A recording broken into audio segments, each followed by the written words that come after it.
Hello everyone. You are listening to this audiobook on channel Voice of Purpose by NSS IT Bombay. Tom! No answer. Tom! No answer. What's gone with that boy, I wonder? You, Tom! No answer. The old lady pulled her spectacles down and looked over them about the room. Then she put them up and looked out under them. She seldom or never looked through them for so small a thing as a boy. They were her state pair, the pride of her heart, and were built for style, not service. She could have seen through a pair of starlets just as well. She looked perplexed for a moment and then said, not fiercely, but still loud enough for the furniture to hear, "Well, I'll lay if I get hold on you, I'll." She did not finish, for by this time she was bending down and punching under the bed with the broom, and so she needed breath to punctuate the punches with. She resurrected nothing but the cat. I never did see the beat of the boy. She went to the open door and stood in it and looked out among the tomato vines and Jimson weeds that constituted the garden. No Tom. So she lifted up her voice at an angle calculated for distance and shouted, "You, Tom!" There was a slight noise behind her, and she turned just in time to seize a small boy by the slack of his roundabout and arrest his flight. There, I might have thought of that closet. What you been doing there? Nothing. Nothing? Look at your hands and look at your mouth. What is that truck? I don't know, Aunt. Well, I know. It's jam. That's what it is. 40 times I've said, if you didn't let that jam alone, I'd skin you. Hand me that switch. The switch hovered in the air. The pedal was desperate. My, look behind you, Aunt. The old lady whirled around and snatched her skirts out of danger. The lad fled on the instant, scrambled up the high board fence and disappeared over it. His Aunt Polly stood surprised a moment and then broke into a gentle laugh. Hang the boy. Can't he never learn anything? Ain't he played me tricks enough like that for me to be looking out for him by this time? But old fools is the biggest fools there is. Can't learn an old dog new tricks, as the saying is. But my goodness, he never plays them alike 2 days, and how is a body to know what's coming? He appears to know just how long he can torment me before I get my dander up, and he knows if he can make out to put me off for a minute or make me laugh, it's all down again, and I can't hit him a lick.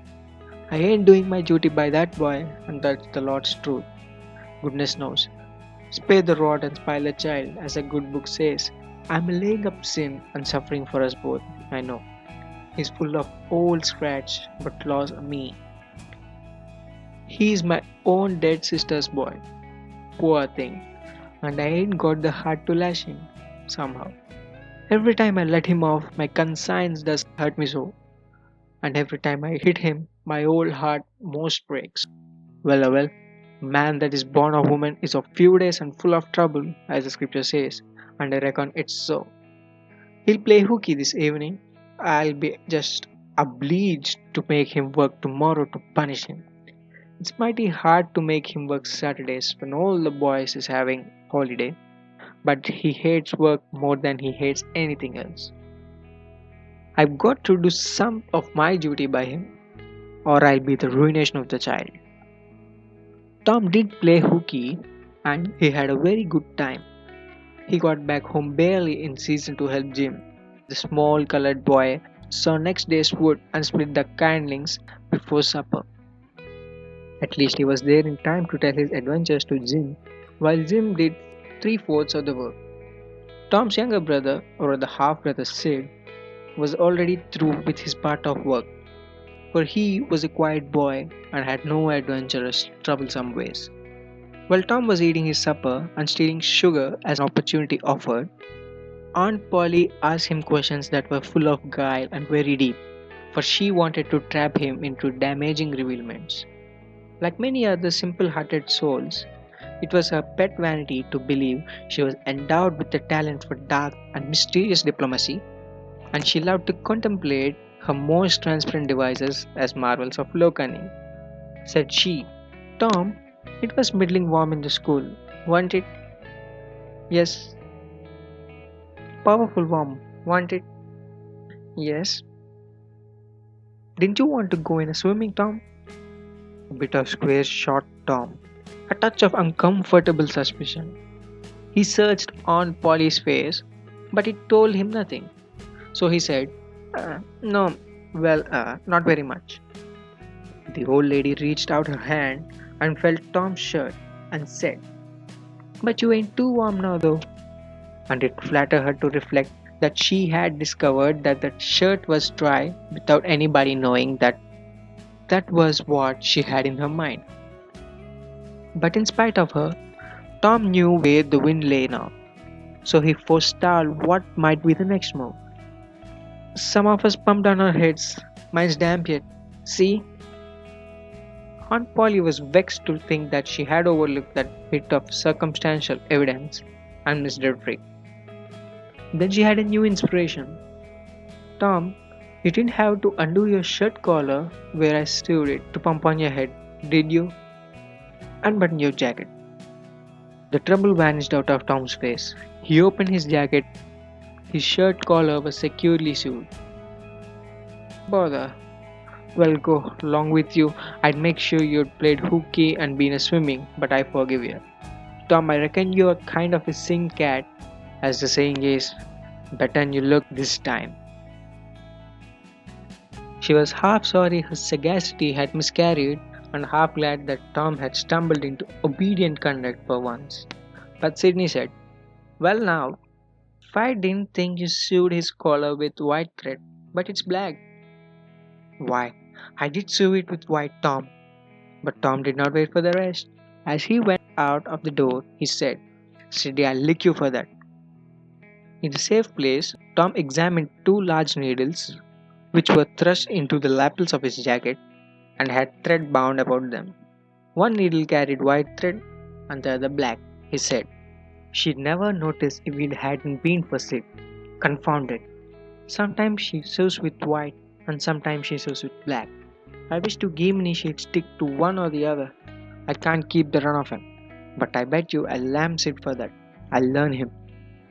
He was not the model boy of the village. He knew the model boy very well though and learned him. Within 2 minutes or even less, he had forgotten all his troubles. Not because his troubles were one whit less heavy and bitter to him than a man's are to a man, but because a new and powerful interest bore them down and drove them out of his mind for the time, just as men's misfortunes are forgotten in the excitement of new enterprises. This new interest was a valued novelty in whistling, which he had just acquired from a Negro, and he was suffering to practice it undisturbed. It consisted in a peculiar bird-like turn, a sort of liquid warble, produced by touching the tongue to the roof of a mouth, short intervals in the midst of the music. The reader probably remembers how to do it if he has ever been a boy. Diligence and attention soon gave him the knack of it, and he strode down the street with his mouth full of harmony and his soul full of gratitude. He felt much as an astronomer feels who has discovered a new planet, no doubt. As far as strong, deep, and alloyed pleasure is concerned, the advantage was with the boy, not the astronomer. The summer evenings were long. It was not dark yet. Presently Tom checked his whistle. A stranger was before him. A boy a shade larger than himself. A newcomer of any age or either sex was an impressive curiosity in the poor little shabby village of St. Petersburg. This boy was well dressed too. Well dressed on a weekday. This was simply astounding. His cap was a dainty thing. His close-buttoned blue cloth roundabout was a new and natty, and so were his pantaloons. He had shoes on, and it was only Friday. He even wore a necktie, a bright bit of ribbon. He had a gratified air about him that ate into Tom's vitals. The more Tom stared at the splendid marvel, the higher he turned up his nose at his finery, and the shabbier and shabbier his own outfit seemed to him to grow. Neither boy spoke.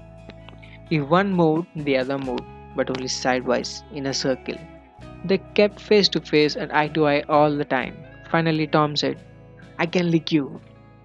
I'd like to see you try it. Well, I can do that. No, you can't either. Yes, I can. No, you can't. I can. You can't. Can't. An uncomfortable pause. Then Tom said, What's your name? This is none of your business, maybe. Well, I'll make it my business. Well, why don't you? If you say much, I will. Much? There now. Oh, you think you're mighty smart, don't you? I could lick you with one hand tied behind me if I wanted to. Well, why don't you do it? You say you can do it.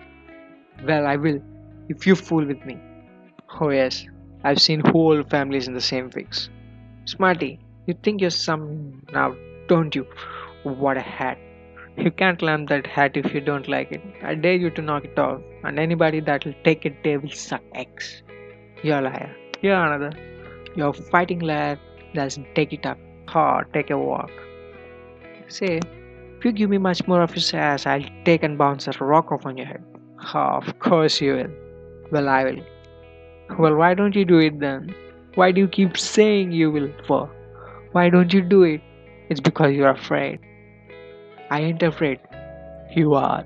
I ain't. You are. Another pause, and more eye and sailing around each other. Presently, they were shoulder to shoulder.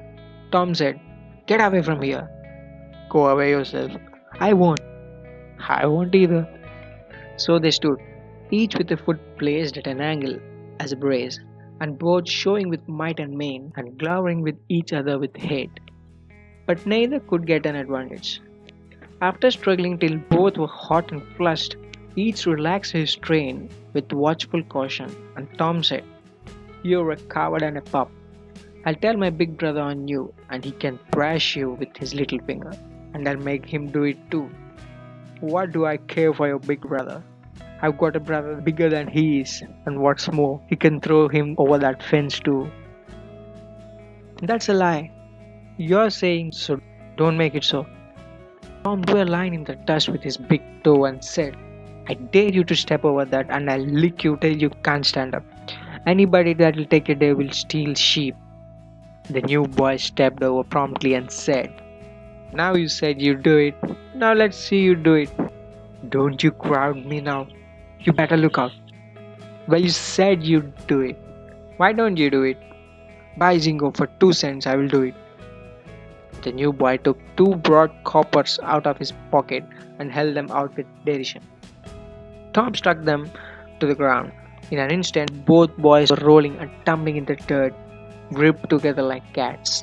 And for the space of a minute, they tugged and tore at each other's hair and clothes, punched and scratched each other's nose, and covered themselves with dust and glory.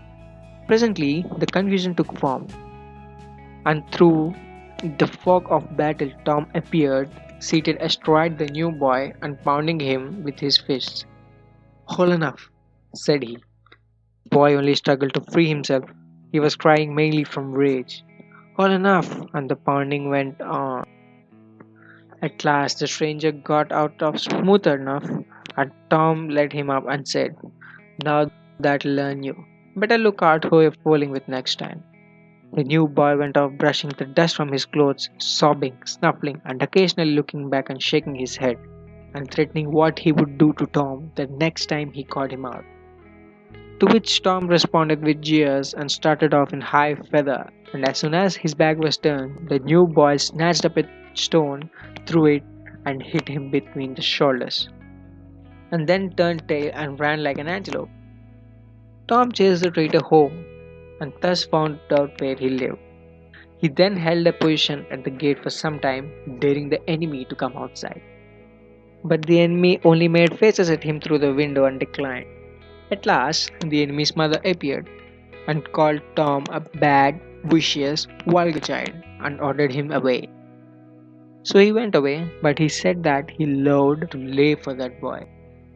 He got home pretty late that night, and when he climbed cautiously in at the window, he uncovered an ambuscade in the person of his aunt.